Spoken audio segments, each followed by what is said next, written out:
Paz e graça a todos. Ezequias Tavares apresentando reflexões, tema: cerimônia de casamento e apresentação de filhos na igreja.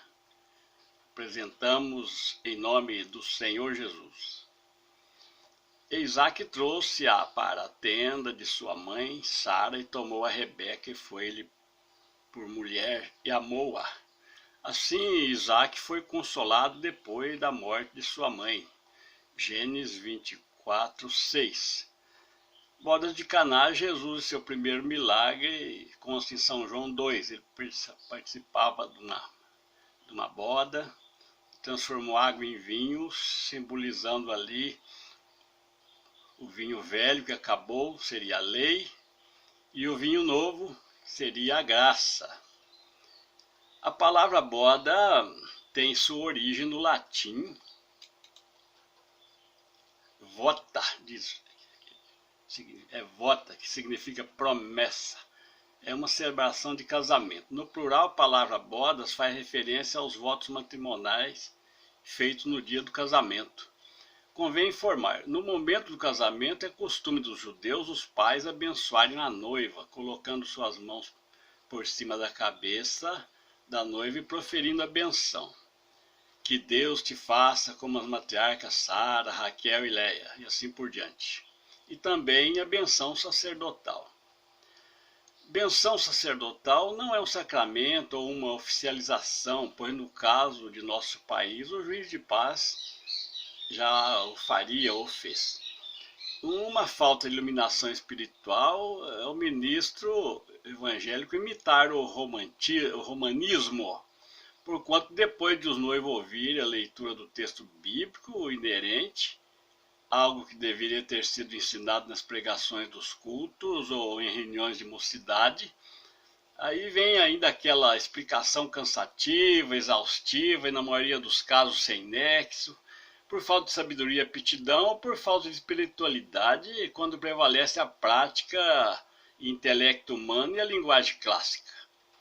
Algo abominável, uma vez que existem homens que, pela fama e vaidade dos crentes, estão ostentando títulos e amando a glória secular, cobrando altos cachê para altos honorários para celebrar casamento.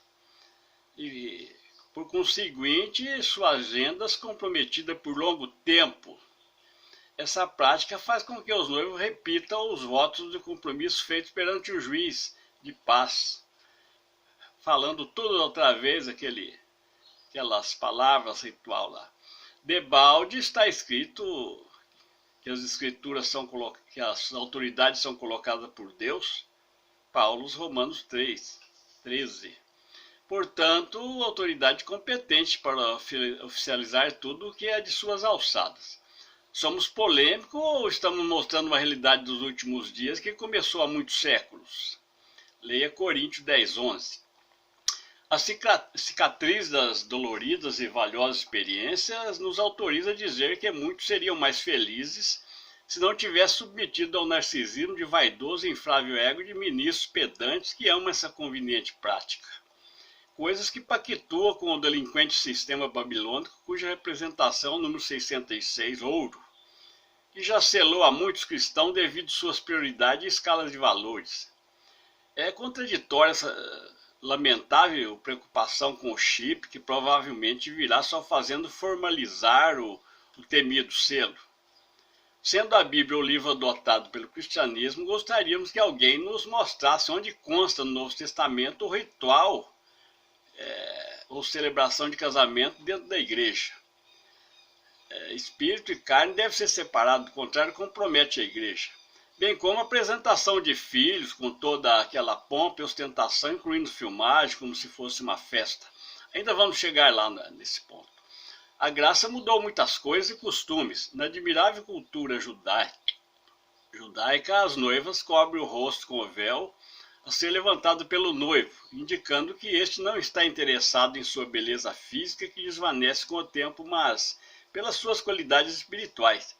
Somos sinceros em admitir que, no nosso caso, fomos sim atraídos pelo estereótipo, Só que apesar disso havia desígnios superiores, como provaremos ainda.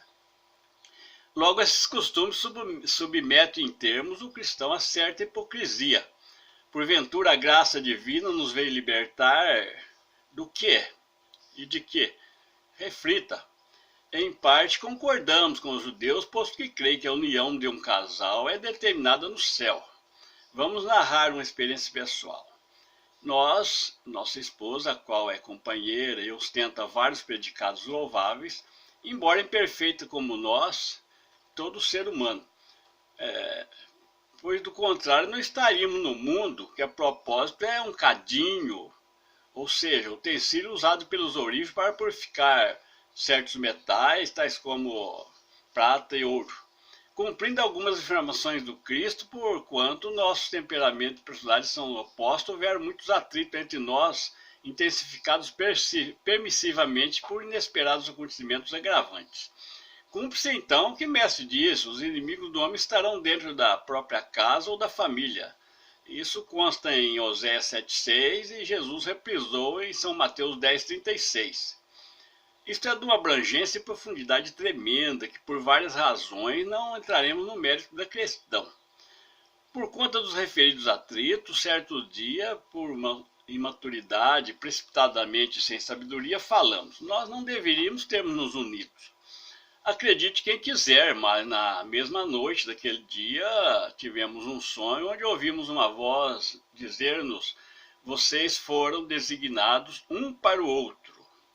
Contra desígnio nada podemos fazer. É tão grande o detalhe que envolve a existência dos indivíduos e nos faz temer e desejar ser mestre de almas. Vale ressaltar que esse desígnio pode ser malogrado quando o casal leva uma vida promíscua, sem a devida espiritualidade, porquanto não age como Rebeca e Isaac. Pois nenhum dos dois, no caso, vamos dizer assim, estavam caçando casamento pela ótica da paixão e ilusão da vida. Resumindo, ocorre que carne é carne e espírito é espírito. Então o ministro da congregação deve, a pedido dos noivos, ir até o local das bodas e orar abençoando-os. Bem, recomenda a escritura, alegrai com os que se alegram e chorai com os que choram. Romanos 12,15. Todavia o sábio recomenda priorizar a casa do luto, por esta fazer refletir melhor e aplicar a melhorar o coração. Eclesiastes 7,2.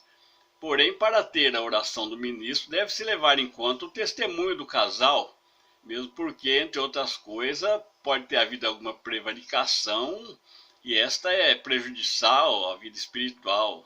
Deveria ser considerada falta grave à luz das escrituras.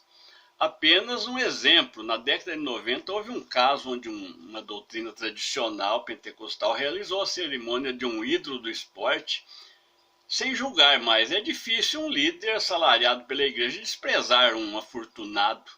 O fato é que o tal ídolo ganhou o púlpito da igreja e em poucos dias já estava lá dando o seu show, rodeando o paletó no púlpito, fazendo todo aquele espetáculo. Em pouco tempo, como havia de se esperar, dá um tremendo escândalo, espanca a esposa, se separa e a tal doutrina se vê comprometida. Daí apelam os líderes lá para as escrituras, dizendo que isso é o joio no meio do trigo que Jesus referiu.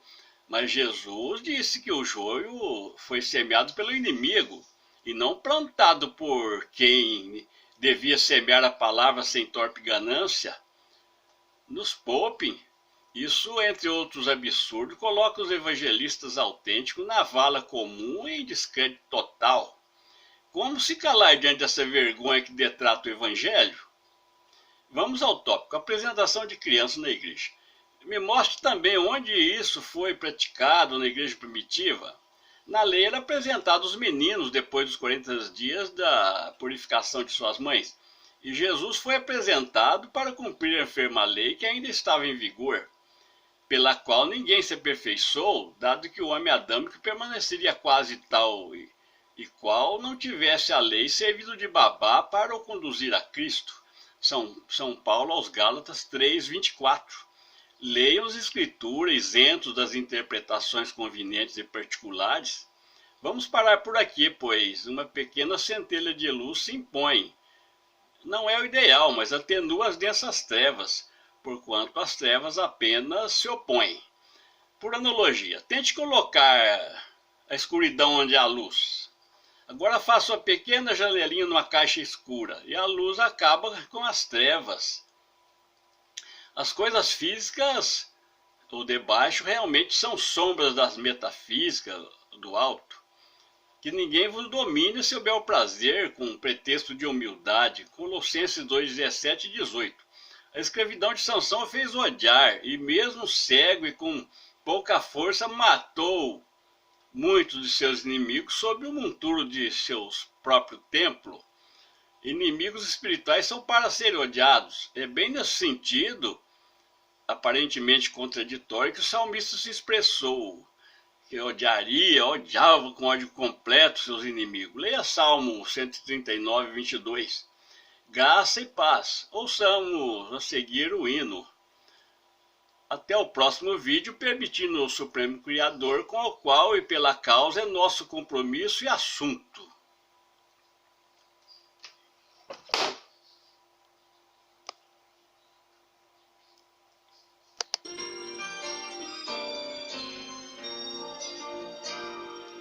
Senhor, preciso mais da tua luz, luz preciosa que ao céu conduz e pode as trevas dissipar, em retidão fazer andar, vencedor sou.